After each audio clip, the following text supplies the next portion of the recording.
Dulu bangun tidur, tapi syukur, alhamdulillah. Apa doanya bangun tidur tuh biasanya?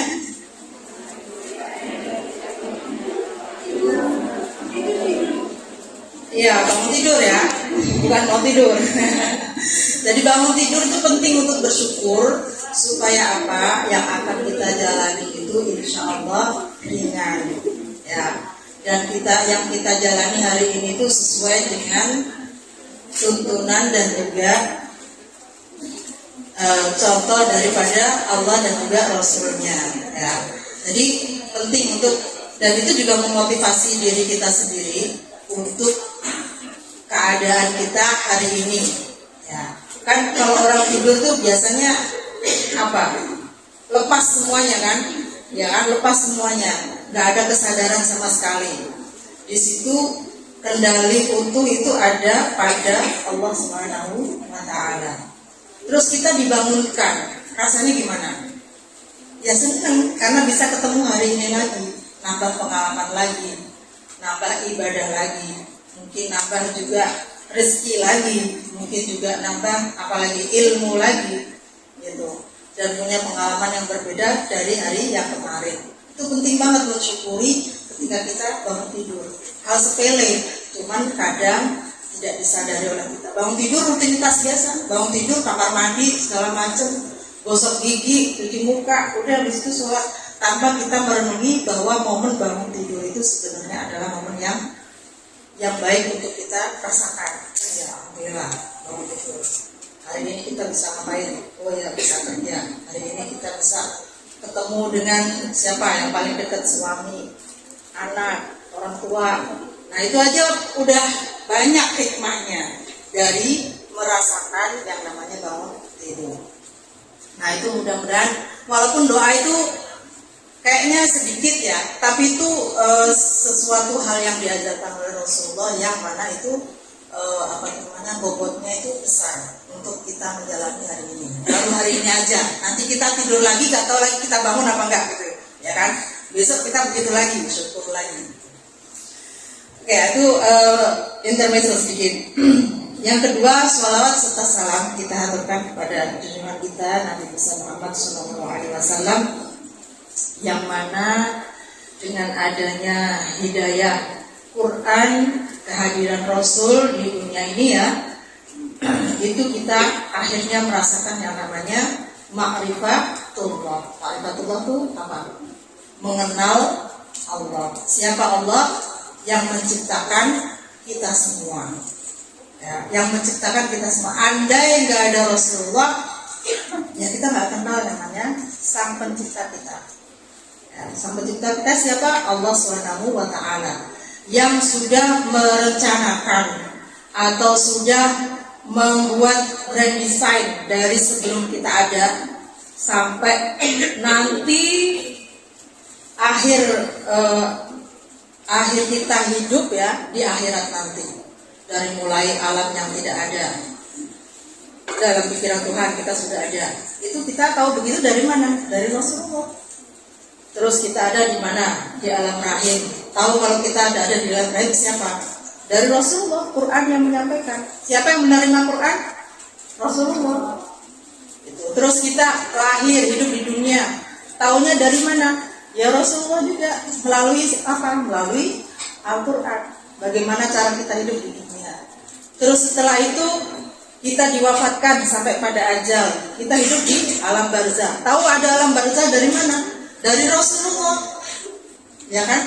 Setelah itu kita dibangkitkan dengan berbagai macam fase-fase yang akan kita lewati itu, yang banyak itu, dan mau dibangkitkan, dikumpulkan, dihisab lewat Shiratal Mustaqim, ya, apalagi baru masuk ke surga atau ke neraka. Dari mana kita tahu itu semua? Dari Rasulullah. Ya. Sudah gitu kita mengenal yang namanya syafaat Rasulullah yang akan kita harapkan nanti di akhirat, yang mana itu sebagai penggenap ataupun penjamin bahwa kita insya Allah juga akan ditolong oleh Rasulullah sampai pada surganya dan akan bertemu dengan Allah. Berita ketemu dengan Allah itu dari mana? Dari Rasulullah. Melalui apa? Melalui Al-Qurannya. Yaitu makanya kita harus banyak berterima kasih kepada Rasulullah melalui apa? Satu, melalui banyak sholawat. Kedua, melalui apa? Mengerjakan sunnahnya yang dicontohkan oleh Rasulullah semampunya. Gak semuanya juga gak apa-apa, tapi semampunya. Niatnya adalah apa? Rasa syukur karena kita mengenal Allah melalui Rasulullah. Dan itu nanti juga kita akan dijamin juga sampai akhirat. Nasib kita itu dijamin juga oleh Rasulullah, ya, melalui syafaatnya itu. Dan itu dijamin oleh Rasulullah. Kalian kalau mau mencari syafaatku ya banyak sholawat atau melaksanakan sunnahku, ya itu. Nah, nanti juga akan berkumpul dan juga bertemu dengan Rasulullah. Gitu. Itu nikmat yang terbesar.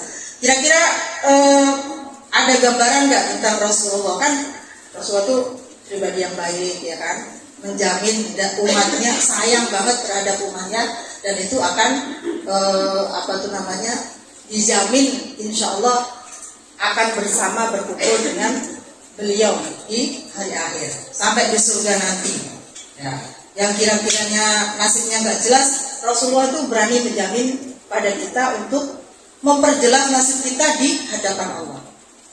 Gitu. Itu niat kita untuk berterima kasih kepada Rasulullah. Dan yang ketiga, ya, kita masuki pada materi ini. Saya tadi lupa ya, bahwa biasanya kan sebelum materi kita ngaji dulu ya. Yang ngaji siapa ini? Ngaji bareng-bareng. Pada bawa Quran enggak? Bawa Quran. Sekarang sampai juz berapa? Ayat berapa? Surat apa? Al-Baqarah 87. Ya. 88. 188. Oh ya.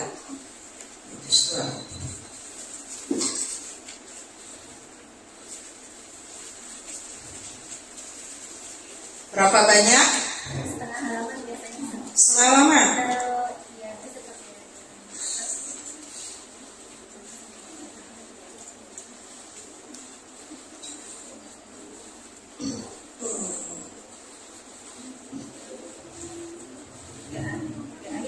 Tiga ayat. 188.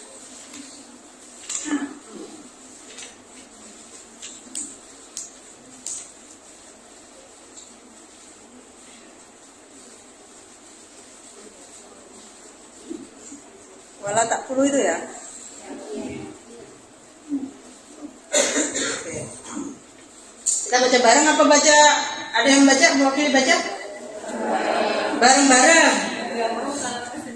Nah itu, kalau nggak mau tuh sembunyi-sembunyi itu pasti ada something. Oke ya, kita mulai. Sebelum ta'awud kita baca sholawat dulu sebagai rasa terima kasih kita kepada Rasulullah. Salah satunya itu juga semua amalan kita yang didahului dengan sholawat insya Allah tidak ditolak, alias pasti diterima oleh Allah SWT. Allahumma sholli ala Sayyidina Muhammad wa ala ali Sayyidina Muhammad. A'udzu billahi minasy syaithanir rajim. Bismillahirrahmanirrahim. Wa la ta'kulu amwalakum bainakum bil batili wa tudlu. Boleh berhenti waktu dulu ya, waktu dulu juga boleh. Mengulang lagi waktu dulu ya. Waktu dulu biha ilal hukami litakulu fariqam min amwalin nas. Litakulu fariqam min amwalin nasi bil ismi wa antum ta'lamun. Yas'alunaka الأهلة قل هي مواقيت للناس والحج وليس البر بأن تأتوا البيوت من ظهورها ولكن البر من اتقى وأتوا البيوت من أبوابها واتقوا الله لعلكم تفلحون وقاتلوا في سبيل الله الذين يقاتلونكم ولا تعتدوا إن الله لا يحب المعتدين. Cukup. Shadaqallahul azim. Oke ya. Dari sekian banyak ini gak ada yang bawa mushaf satu pun? Gak ada? Gak ada sama sekali? Nah kayaknya Mbak Inong harus menyediakan mushaf. Nih saya ketahui ya, saya jabarkan rahasianya. Kenapa kita bawa mushaf? Pertama, orang ngaji itu harus apa dulu? Bersih, wudu, harus punya wudu. Punya wudu semua kan ini tadi? Gimana tadi? Harus punya wudu. Sunnah muakkadah, sangat dianjurkan. Ya, sebelum ngaji jangan khawatir bedaknya luntur. Wudu dulu itu pertama. Ya, supaya apa? Pertama ini kan kita planningnya mengaji Quran, kedua majelis ilmi. Majelis ilmi itu majelis yang barokah, dikelilingin malaikat. Ya kan, apalagi tadi Mbak Yogi sudah mengawali dengan apa? Baca sholawat, Fatihah dulu supaya lancar ya kan? Sekali malaikat ini kita aja nggak melihat. Ya. Besok lagi kalau yang nggak punya, yang lagi mens, ya apa-apa nggak wudu. Tapi yang nggak mens wajib punya wudu. Sunnah muakkadah supaya apa? Pertama ilmunya nyampe ke kita. Walaupun ngantuk, ternyata kita paham. Nah, ya, ada yang kelewat, kita lagi diajak ngobrol sama teman, ternyata kita tetap paham. Sebenarnya tujuan kita itu mencari ilmu apa? Kefahaman kan ya, ya kan? Nah makanya itu jangan kalau bisa ya sunnah muakkadah untuk menjaga wudhu selama kita majelis ilmi. Kalau yang mens nggak apa-apa, tetap niat untuk thalabul ilmi. Yang kedua, membawa mushaf itu sunnah. Bawa tok tanpa baca, sunnah. Ya, kira-kira yang di HP itu mushaf nggak? Bukan. Ya, memang ada mushafnya, tapi itu aplikasi itu belum mushaf. Mushaf itu kalau yang full ada Arabnya dan tidak terpisah. Kan ada ya Quran yang bab 1, bab 2 gitu kan, ada ya 15 juz awal, 15 juz kedua, atau 10 juz awal, 10 juz kedua dan ketiga, atau yang 5 juzan juga ada, 5 juz awal, 5 juz sampai ke juz 30, itu juga ada. Kalau bisa, kalau baca Quran bawa mushaf, membawanya saja sudah dapat pahala.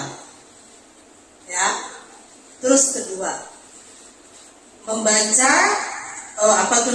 huruf-huruf di dalam mushaf itu membawa rahmat.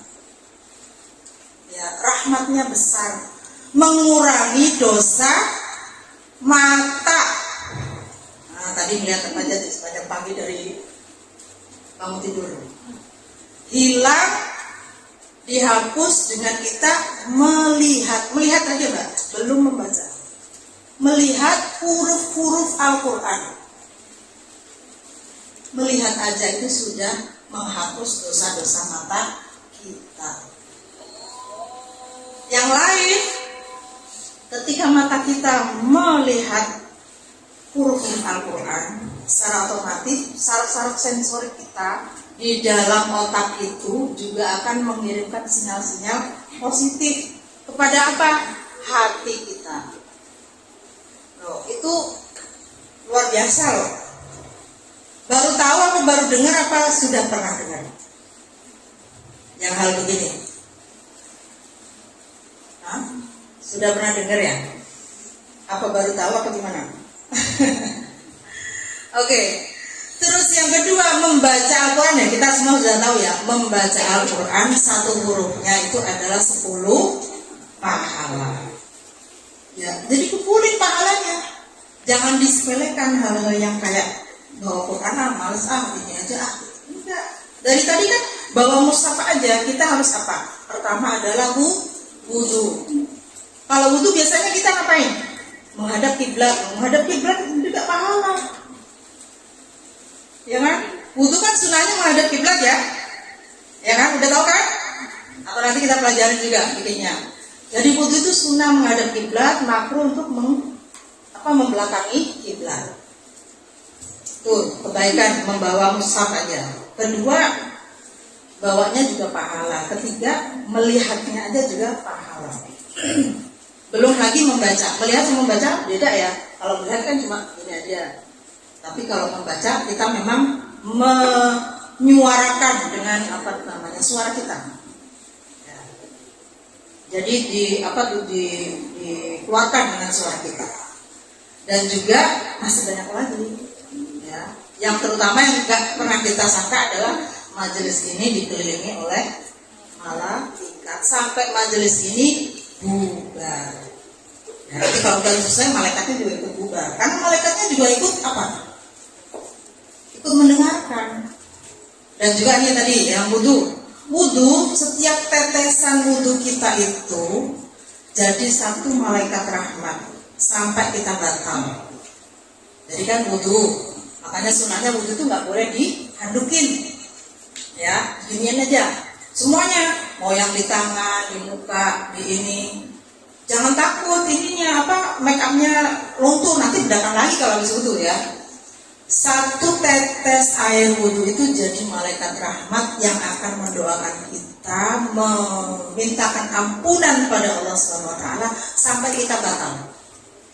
Kira-kira satu basuhan wudu ini berapa tetes? Gak kehitung kan? Nah, hal-hal yang gak kita kira ini, yang informasinya sebenarnya dari para ulama, dituntut oleh Rasulullah SAW, ternyata nggak kira pahala itu sebenarnya banyak. Karena pengetahuan kita yang sedikit itu akhirnya kita merasa bahwa ibadah itu berat, sholat malam, puasa, Senin Kemis, kalau bisa Daud, terus zakat, bukan zakat, kalau zakat kan cuma setahun sekali, sedekah tiap saat. Padahal sebenarnya jalan pahala itu sebenarnya banyak banget. Karena apa? Karena harus kita barengi dengan namanya ilmu, mengaji, thalabul ilmi, gitu ya. Jadi ini mohon ya, minggu depan kalau bisa bawa mushaf sendiri lebih bagus. Ya, nggak perlu misalkan dari Mbak Inong yang nyediain mushaf sendiri yang dibaca tiap hari. Ini insya Allah akan jadi saksi ya. Mbak itu selalu membukanya, mengajinya. Ya, kalau bisa sebelum majelis ini juga punya wudu. Ya, itu karena berkahnya banyak. Ya, ini mohon maaf ya Mbak, jadi kemana-mana. Oke ya. Alhamdulillah kita bisa membaca 3 ayat ini dari Al-Baqarah. Mudah-mudahan insya Allah khatam ya. Karena khatam Quran itu juga sesuatu ibadah yang agung. Oke. Nah, materi yang kedua sebenarnya sudah terjadi pembicaraan ya antara saya dengan Ibu Iwit dan juga Mbak Inong. Ya, kaitannya hari ini tuh atau selanjutnya kita akan mengkaji tentang apa? Ya. Terus kemarin WA-WA-an sama Mbak Inong katanya pernah dapat materi tentang fikih wanita dan juga fikih Ramadan. Ya. Nah, sebenarnya dalam Islam itu atau keberadaan kita lah sebagai seorang muslim itu sebenarnya hampir ditunjang oleh ilmu tentang agama itu sendiri. Jadi iman itu harus nyata dengan yang namanya perbuatan. Kalau iman tok, ngomong iman, beriman pada Allah, Rasul dan segala macam, tapi gak ada perbuatannya, itu namanya zong. Ya, itu bisa jadi kita disebut sebagai orang munafik. Nah, melakukan perbuatan iman, yakni yang biasa kita sebut sebagai ibadah, atau lebih spesifik lagi adalah ibadah syariat, itu adalah kajiannya atau pintunya itu lewat ilmu pengetahuan. Pengetahuan tentang apa? Tentang fikih.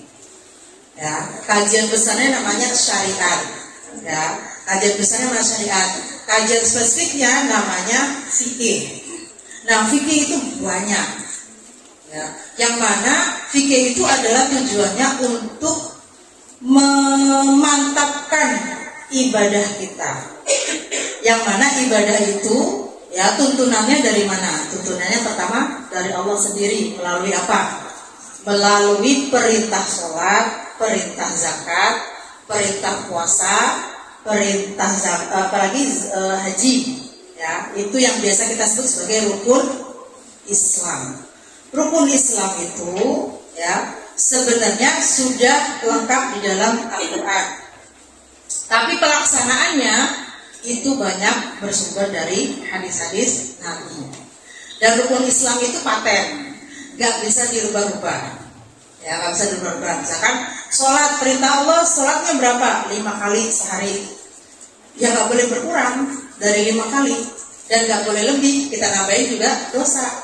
Karena itu kan sholat baik ya, kita sholat lagi deh zuhur, ya gak boleh. Karena perintahnya hanya 5. 5 itu sudah ada ketentuan waktunya, yang mana sebenarnya itu juga punya hikmah sendiri. Nah, bagaimana cara kita melakukan sholat? Itu dari apa? Tuntunannya siapa? Dari Rasulullah, ya kan? Rasulullah dijabarkan lagi oleh para ulama sampai sekarang. Ya, makanya kita juga mengenal yang namanya imam-imam madhab fikih. Pernah dengar nggak kayak gitu? Istilah-istilah itu. Pernah dengar kayak namanya Imam Syafi'i, Imam Ahmad Hambal, Imam Malik, Imam Hanafi.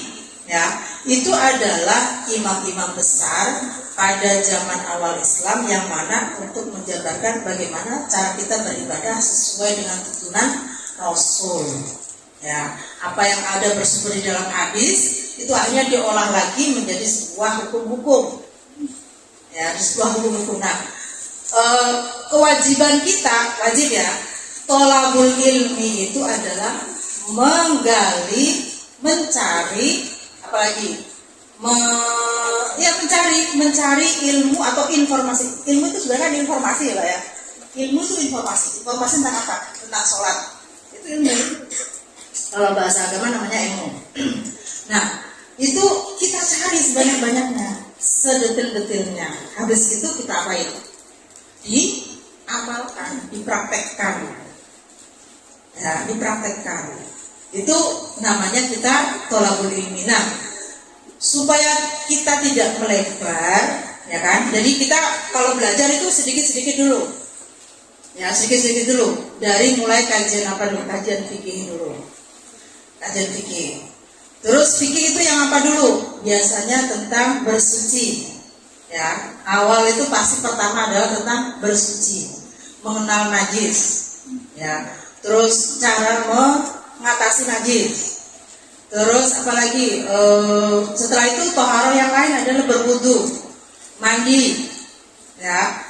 Nah, setelah itu baru sholat dan seterusnya sampai pada kajian rukun-rukun Islam yang lain sampai pada haji. Nah, itu biasanya tema fikih yang paling dasar adalah itu. Yang mana harus kita dalami, kita pelajari, kita cari ya. Sesuai dengan tuntunan ulama. Terus habis itu kita terapkan. Ya. Nah, itu planning saya. Planning saya. Kira-kira teman-teman di sini gimana? Setuju? Beneran setuju? Tapi niatnya di sini saya tidak mengkoreksi ya. Tidak mengkoreksi. Jadi kan nanti mungkin ada timbul keresahan setelah tahu hukumnya. Kok dulu saya begini, kok ini yang ini begini gitu. Nah itu saya nggak ada niat seperti itu. Saya ingin nasrul ini atau menyebarkan apa yang menjadi tuntunan ulama ya. Dalam hal ini saya akan mengambil atau menyampaikan prinsip-prinsip hukumnya, fikihnya mazhab Syafi'iyah ya, yang paling ringan, yang paling dasar dulu gitu ya, supaya apa kita terapkan. Kan iman itu kan terdiri dari 3, mengucapkan di dalam lisan, tasdik bil lisan, terus atau membenarkan ya. Yang kedua mengamalkan apa yang menjadi tuntutan iman. Kalau disuruh sholat ya harus mau, kalau disuruh zakat ya mau, karena pembuktian iman itu adalah perbuatan atau amal. Kalau kita ya saya beriman, saya mengakui bahwa Tuhan itu adalah pencipta alam semesta ini, tapi dia nggak mau diperintah sholat, nggak mau diperintah zakat, mengeluarkan hartanya dan segala macam. Nah itu namanya bukan iman, itu ya tetap namanya sebagai seorang yang tidak beriman, karena iman itu butuh bukti. Makanya kita sebut sebagai rukun Islam yang pertama itu adalah syahadah. Syahadah itu apa artinya? Pengakuan, mengakui bahwa Allah itu adalah sang pencipta kita dan Rasul adalah tuntunan kita atau contoh kita, figur yang paling real ya, yang mana Rasulullah itu yang melaksanakan semua hukum Allah, sudah dilaksanakan oleh Rasulullah, dan kita tinggal menirunya pun itu juga semampunya kita, nggak mesti yang sempurna seperti Rasulullah gitu. Nah itu yang pertama, itu fikih, itu yang pertama. Nanti masih ada sebenarnya kajian Islam yang lain, di antaranya kayak kajian tasawuf, yang mana itu basicnya itu adalah akhlak, yang kita biasa sebut sebagai ihsan ya, ihsan, ilmunya namanya akhlak ya. Tapi kalau akhlak itu mau kecil mau tua itu tetap kita bawa terus, nggak bisa kita skip untuk akhlak, nggak bisa, karena sebenarnya Islam itu adalah intinya adalah akhlak. Akhlak apa? Akhlak terhadap orang tua, terhadap Rasul, terhadap sang pencipta, itu akhlak. Sampai sebenarnya inti daripada mau beriman itu sebenarnya akhlak kita terhadap sang pencipta. Karena kita sudah diciptakan oleh Allah, dilahirkan, dimanifestasikan, akhirnya apa? Seharusnya kita sudah mengakui kekuasaan Allah terhadap diri kita. Nah itu iman. Sebenarnya iman itu situ ininya letaknya. Gitu. Dan akhlaknya ada di sana. Kalau kita sudah mau beriman, ya berarti kita sudah memenuhi akhlak kita terhadap sang pencipta kita. Gitu. Nah, hal lain ya tentang tanggung jawab kita sebagai seorang Muslim, yang mana tadi awalnya itu adalah dengan thalabul ilmi. Thalabul ilmi itu wajib. Kalau nggak mau thalabul ilmi, kita ibadahnya nanti ngawur ya, karena memang setiap ibadah itu pasti ada syarat-syaratnya, ada syarat sahnya, ada apalagi sunnah-sunnahnya, ada makruhnya ya kan, ada apalagi ada hayatnya nih kalau dengan sholat. Nah itu semuanya kita pelajari melalui kajian-kajian fikih yang ada sesuai dengan tuntunan ulama. Kalau enggak, ya kita akhirnya ibadahnya apa? Ikut-ikutan doang. Ya, ikut-ikutan doang tanpa kita menghadirkan sebenarnya tujuan ibadah itu untuk apa. Ya. Jadi makanya kalau ibadah tanpa ilmu pengetahuan itu sebenarnya salah besar. Ya, kita ikut jemaah sholat, cara berjamaah kita nggak bisa, ya kan? Terus apalagi kita ikut infak, ternyata kita juga ada yang lebih wajib daripada infak, yakni zakat. Sebenarnya kita tuh sudah kewajiban zakat, tapi kita nggak tahu, kita hanya infak gitu aja. Yang mana tahu-taunya bahwa kita sebenarnya seorang yang berkewajiban zakat, ya kan? Nah itu dari mana kita tahu itu? Ya dari thalabul ilmi, dari belajar, gitu. Ya, dan itu dan seterusnya sampai pada puasa dan segala macam. Kalau memang disetujui, ya memang disetujui, memang kajian fikih itu ya nggak ada plus minus ya, memang kajian fikih ya begitu. Kajian fikih ya begitu. Kajian fikih itu nuansanya memang kaku, ya kan? Karena dia hukum itu pasti mutlak. Cuman kalau dalam tataran fikih itu biasanya ada beberapa pendapat ulama. Yang mana tadi ya saya sampaikan bahwa mengikuti Rasulullah itu sesuai kemampuan kita. Nah, kalau misalkan kita stuck, kita nggak bisa melakukan pendapatnya ulama yang ini, kita akan gimana? Ya boleh kita mengikuti pendapat ulama yang lain yang sekiranya kita itu mampu. Gitu. Intinya semua ibadah yang kita lakukan itu jangan disertai dengan terpaksa. Harus mahabbah, harus senang.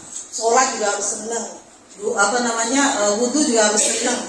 Terus apa lagi? Semuanya harus senang. Kalau kita senang, insya Allah melakukannya juga akan ringan, nggak menjadi beban. Walaupun istilahnya di dalam fikih itu adalah taklif. Taklif itu kan beban hukum.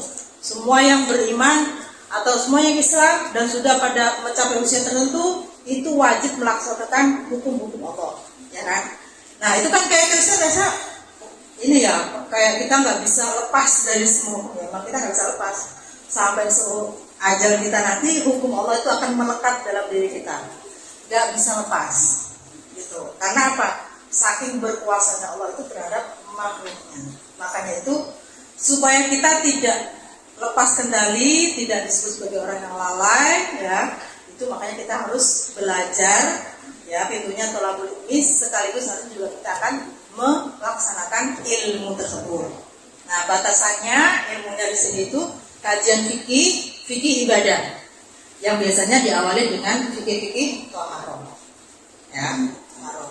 Yang sudah pernah belajar, ini mungkin bisa jadi merefresh, ya, meyakinkan lagi bahwa apa yang kita jalankan dalam ibadah tersebut itu memang benar ilmunya demikian. Karena kita melakukan sesuatu itu harus yakin. Kalau misalkan mbaknya wudhu tadi itu aku udah basuh muka belum ya? Udah basuh tangan belum ya? Nah itu berarti ada keraguan. Nah itu kayak gitu gimana caranya? Nah Vicky itu bisanya menjawab. Kalau ibadah ragu-ragu ya pasti batal ibadahnya. Karena ibadahnya itu ibadah wajib. Wudhu itu kan sebenarnya sunnah, tapi kalau wudhunya untuk sholat menjadi wajib. Baca Quran sunnah, membaca Quran dengan wudhu sunnah. Berarti wudhu yang kita tadi sebelum baca Quran itu wudhunya hukumnya sunnah. Tapi kalau wudhunya untuk sholat wajib, hukumnya wajib. Wudhu untuk sholat sunnah, hukumnya apa? Loh kok sunnah? Wajib. Nah kejebak ya. Ya. Terus apa lagi? Ya karena sholat semua sholat itu harus pakai wudhu. Makanya walaupun sholatnya sholat sunnah tetap harus wudhu. Nah kalau begitu berarti wudhunya tetap wajib. Nah wudhu yang sunnah apa lagi? Menjaga wudhu atau daimul wudhu. Daimul wudhu itu berarti menjaga wudhu. Menjaga wudhu itu penting sekali untuk perlindungan kita sebenarnya, supaya tidak gampang digoda sama syaitan. Padahal Al-Quran itu menyatakan bahwa syaitan itu bisa manusia itu sendiri gitu. Kita sendiri juga bisa menjadi setan dalam diri kita sendiri gitu. Nah itu kajian tentang tasawuf ya. Oke, gimana?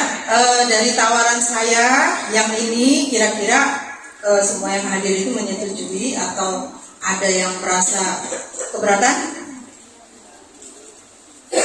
Gimana? Ya, kira-kira gimana? Disetujui apa? Setuju? Setujunya aklamasi apa ini voting? Oke. Ya, kebiasaan saya Mbak ini sebelumnya kalau saya mengkaji yang ngajar itu biasanya saya pegang kitab. Nah, mungkin insya Allah sebagai pegangannya, Mbak-mbak di sini dianjurkan untuk membawa kitab Safinatun Najah. Ya. kitab Safinatun Najah itu kitab fikih kecil bermadzhab Syafi'iyah, ya, tapi kita mengambil yang syarahnya. Nanti saya sampaikan ke Mbak Enong kitab apa yang jadi pegangan dari teman-teman. Kalau kitabnya kecil, Mbak, segini tipis banget, karena cuma membahas tentang apa itu rukun sholat, apa itu sunnah sholat, apa itu ini dong. Tapi kalau yang syarahnya itu akan lebih luas, gitu, akan lebih luas. Dan itu diawali dengan toharoh dulu. Setelah itu toharoh itu terdiri dari izalatul najis dan segala macam mengenal najis, dan juga wudu, mandi. Nah ini mandi ya, yang penting nih, Bapak pasti tiap bulan itu mandi wajib. Ya, nah itu penting banget. Karena apa? Dari mandi wajib itu keabsahan ibadah kita selama akan menjelang haid lagi itu ditentukan dari mandi yang bulan lalu. Ya kan? Kalau mandinya nggak sah, ibadah kita kemana? Dipertanyakan. Karena beribadah itu wajib bersuci. Allah itu suci, nggak bisa didekati kecuali dengan kondisi suci. Suci yang pertama tuntutannya adalah suci secara zahir, jasmani, yang diwakili dengan mandi besar tadi. Suci yang kedua, suci hati, niatnya.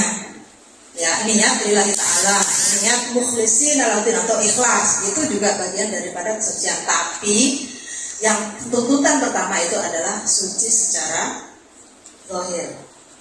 Ya, suci secara zahir. Terus ya itu kajiannya. Nah, tentang ini mengaji ya, supaya teman-teman di sini nanti juga berani mengaji dan berani untuk tahsin. Saya ini sebenarnya guru tahsin, Mbak. Guru tahsin juga. Saya juga alhamdulillah hafizul Quran ya, 30 juz. Dan saya juga sering ngaji di tempat, mungkin ada yang kenal Pak Boni. Nah itu saya juga sering ngaji di sana. Dan itu biasanya saya juga ada tahsinnya untuk teman-teman yang mau tahsin.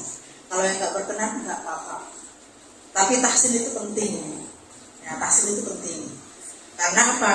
Kesahan kita mengaji ya diterima. Kan tadi udah dibilang ya bahwa pahalanya orang ngaji itu ada 1 huruf 10. Ya kalau hurufnya benar. Kalau hurufnya nggak benar, yang ada malah kita dosa. Ada hadisnya sih kan ya, rubba qari'in wal Qur'an mal'una. Banyak orang yang membaca Al-Qur'an tapi Al-Qur'an malah justru melaknat. Nah, maka dari itu hal pertama yang biasanya saya lakukan ya untuk tahsin Quran itu biasanya tahsin Al-Fatihah. Ya, tahsin Al-Fatihah di sini semuanya wajib tahsin Al-Fatihah. Karena Al-Fatihah itu adalah masuk rukunnya sholat. Tahu arti rukun? Rukun itu kalau nggak dilaksanakan tidak sah ibadahnya, ya kan? Rukunnya sholat itu ada terdiri dari 2. Rukun qauli, yakni rukun yang tentang pengucapan, dan juga rukun fi'li, rukun yang tentang perbuatan. Rukun qauli itu cuma 5. Mengucapkan takbiratul ihram, Allahu Akbar, terus fasih. Terus Al-Fatihah dimulai dari basmalah sampai waladhdallin. Terus apalagi tahiyat, at-tahiyatul mubarakatus shalawatut thayyibatul, itu juga harus fasih. Terus syahadat, asyhadu an la ilaha illallah, semuanya 2. Terus yang selanjutnya keempat adalah baca sholawat. Baca sholawat di dalam tahiyat itu harus fasih, termasuk rukun qauli, yakni Allahumma sholli ala sayyidina Muhammad wa ala ali sayyidina Muhammad. Itu yang wajib. Ya, yang wajib. Terus yang terakhir mengucapkan assalamualaikum warahmatullah. Ya, harus assalamualaikum, bukan assalamualaikum. Jangan, kalau gitu nggak sah sholat. Ya, itu rukun, namanya rukun qauli. Nah, itu saya bersedia insya Allah untuk menolong teman-teman yang mau tahsin tentang sholatnya. Tapi yang paling berat mungkin Al-Fatihah ya. Oke, dari sini berapa Mbak? Masih ada 10 menit lagi. 10 menit. Oke, kita buka tanya jawab. Kalau ada yang mau bertanya, saya jawab langsung. Kalau saya tahu langsung tahu. Kalau enggak, kita pending mungkin. Oke. Silakan kakak-kakak ada yang mau tanya. Ada yang mau ditanyakan? Atau saudara yang nanya kak? Saudara yang nanya. Saya tanya. Nanya apa ini? Nanti pertanyaan saya banyak dan nanti jawabnya nggak enak lagi, berat. Gimana? Ada yang mau bertanya? Oke, nggak apa-apa. Mungkin karena kita belum dapat gambaran tentang materi ya. Tapi sebenarnya nggak apa-apa kalau ada yang mau bertanya tentang wudhu, mau bertanya tentang sholat, ya, atau mengkodok sholat, nah itu nggak apa-apa. Atau mengkodok puasa, silakan. Kan kemarin baru selesai puasa Ramadan. Ya, silakan apa-apa. Boleh. Jadi kalau awalnya kita berdoa itu baiknya gimana yang benar awal dari bismillah. Oke. Berarti tata cara doa, ya kan? Doa itu ibadah. Ya, doa itu ibadah. Doa itu sebenarnya apa ya? Dari semua ibadah itu sebenarnya doa itu adalah yang paling utama, Pak. Dan Allah itu memberikan keleluasaan kepada hambanya. Itu coba nanti dibuka di tadi yang tadi kita baca tuh baliknya tuh ada wa'idza sa'alaka ibadi anni fa inni qarib ujibu da'wata da'an falyastajibuli wa liyu'minu. Jadi doa itu justru malah dianjurkan karena pertama doa itu mengurangi kesombongan. Ya kan? Pernah dengar ya? Kalau orang berdoa itu posisinya di mana dia? Posisinya, statusnya dia kan di bawah karena dia sedang meminta kepada siapa? Kepada zat yang paling berhak kita mintai, yakni Allah Subhanahu wa taala. Yang insya Allah pasti dijabah. Ya, insya Allah pasti dijabah. Itu untuk konsep-konsep doanya. Jadi pertama doa itu syariatnya harus diawali dengan pujian kepada Allah Subhanahu wa taala. Ya sebelumnya lagi mungkin dalam kondisi tertentu kita makanya itu tadi menjaga wudhu itu penting supaya apa? Doa kita juga bisa kita sampaikan setiap saat. Gitu. Gak perlu kalau doa wudhu dulu. Itu adab aja itu sebenarnya adab. Terus yang kedua setelah pujian ya alhamdulillah apalah terserah banyak mau baca apa aja. Terus yang kedua baca sholawat kepada Rasulullah. Karena semua yang tadi saya sampaikan Bang, semua amal ibadah kita kalau diawali sholawat insya Allah akan diterima oleh Allah SWT. Itu jaminan. Semua amal ibadah hamba Allah itu bisa diterima, bisa tidak kecuali sholawat. Sholawat itu pasti diterima karena apa? Allah sendiri juga bersolawat kepada Nabi. Ya, innallaha wa malaikatahu yusholluna 'alan nabi.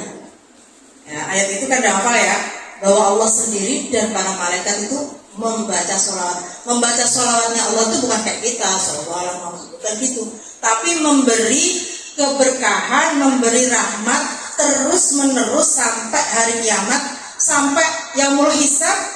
Ya, itu terus membaca sholawat, memberi sholawat kepada Nabi. Gunanya untuk siapa? Untuk umatnya, kita ini yang belum jelas nasibnya, ya enggak? itu syariatnya. Setelah itu sampaikan dengan nada yang sopan. Boleh pakai bahasa sendiri, bahasa kita sendiri. Allah pasti tahu. Enggak bisa harus bahasa Arab. Ya, sampaikan dengan nada yang tadarru Allah, ya, dengan cara yang tadarruan itu. Tadarru itu mengharap, ya kan, sopan, bakhofia itu lirih. Nah itu sambil nangis juga boleh, gitu. Asalkan nangis yang berlebihan.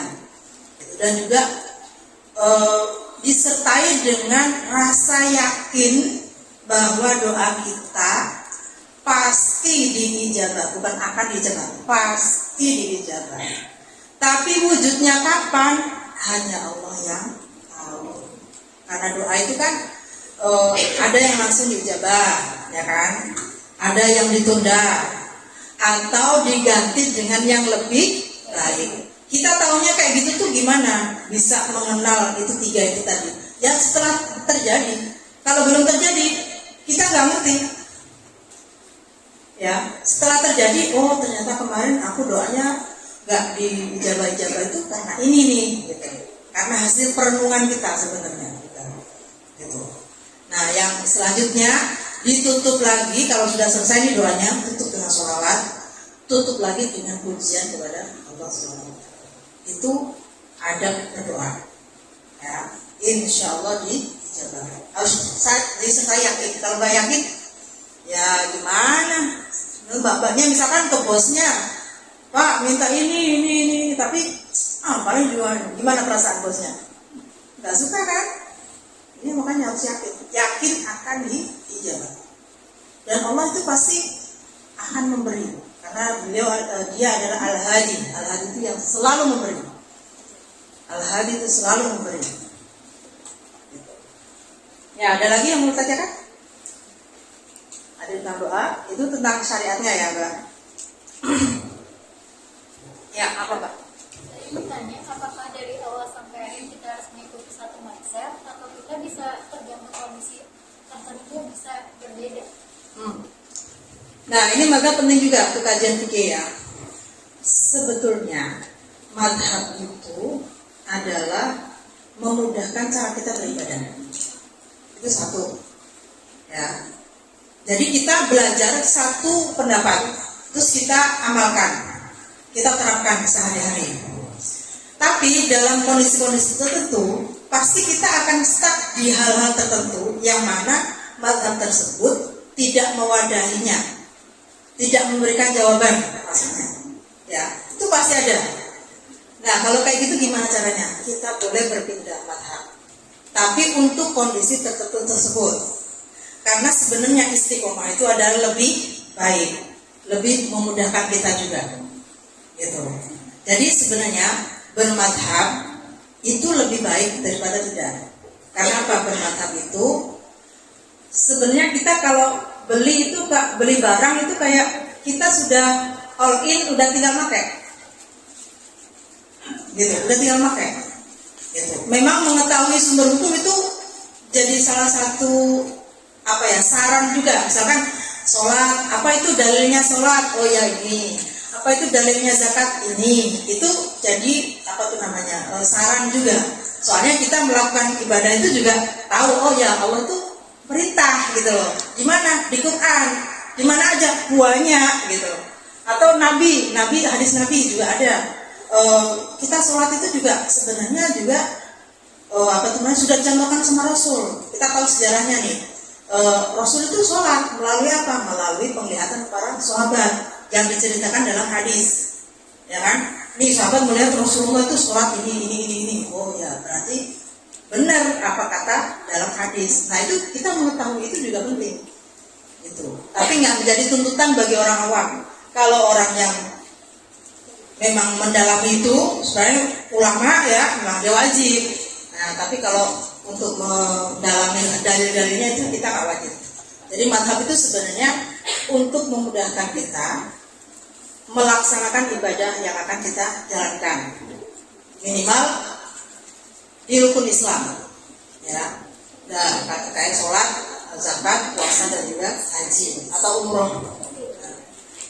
Itu kalau menurut saya itu ya. Ya, ada lagi yang mau ditanyakan? Apa udah? Time out? Silakan langsung didoa. Ya, udah? Oke ya, nanti jadi kalau ini sudah disetujui, ya insya Allah nanti saya inikan sama Mbak Winong ya. Jadi kita insya Allah akan mempelajari kitab Safinatun Najah. Sebenarnya itu kitab dasar kitab fikih. Tapi mudah-mudahan sedikit yang kita pelajari itu, maksudnya ini awal yang baik, supaya ibadah kita terarah dengan baik, lebih mantap, Ya, karena apa yang kita lakukan itu juga disertai dengan pengetahuan. Ya, pengetahuan, misalnya ilmunya. Wudu ya tahu ilmunya, sholat ya tahu ilmunya, dan segala macamnya. Hanya terbatas pada 5 hal tersebut ya untuk Islam. Tapi nanti kalau teman-teman ada yang bertanya tentang misalkan fikih wanita tentang apa haid dan istihadah. Nah ini juga kajiannya agak rumit juga. Nanti boleh nanti kita kaji tentang ini karena ini sebetulnya kebutuhan perempuan semua.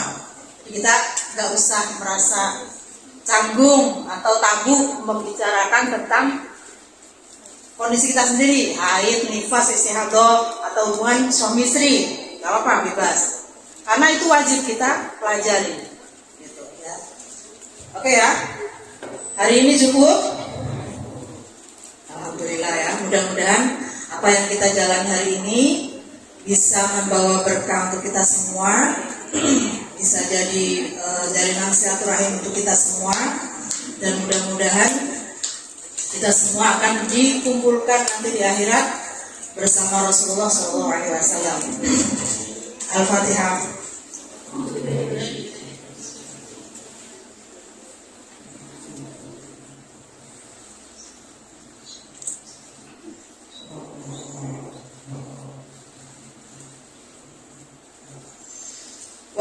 Wassalamualaikum warahmatullahi wabarakatuh.